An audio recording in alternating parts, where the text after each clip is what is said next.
Në një takim me studentët e Universitetit të Durrësit, kreu i SPAK Altin Domani tha se korrupsioni nuk është vetëm lufta e prokurorisë së posaçme, por duhet të jetë lufta e të gjithë institucioneve dhe pa diskutime dhe vetë shoqërisë. Edhe pse një institucion që është ngritur vetëm disa vite më parë, Domani deklaroi se sot SPAK është në funksion të plotë. Dhe tashmë mund të themi se SPAK është në funksionalitet të plotë. Procesi rigoros i përzgjedhjes së prokurorëve, hetuesve të Byrosë Kombëtare të Hetimit, hetuesve financiar, si dhe procesi i përzgjedhjes edhe i administratës ka dhënë edhe rezultatet. Në përfundim të mandatit, Domani shpreh të kënaqur me arritjet e këtij institucioni në drejtimin e tij, duke theksuar se SPAK ka ngritur akuza për njerëz me peshë të madhe politike, që nga kryetar bashkish, deputete deri tek ministrat.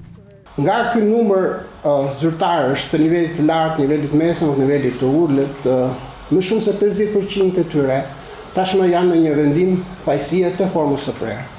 Por 50% të tjetër, 50% tjetër, disa prej tyre janë në gjykim dhe patjetër do të presin vendimet gjyqësore, si dhe një pjesë tjetër janë në hetim. SPAK ka dhënë shenja se është i aftë të vërë para përgjegjësisë penale çdo funksionar pavarësisht pushtetit politik, fuqisë ekonomike apo financiare që ai i zotron.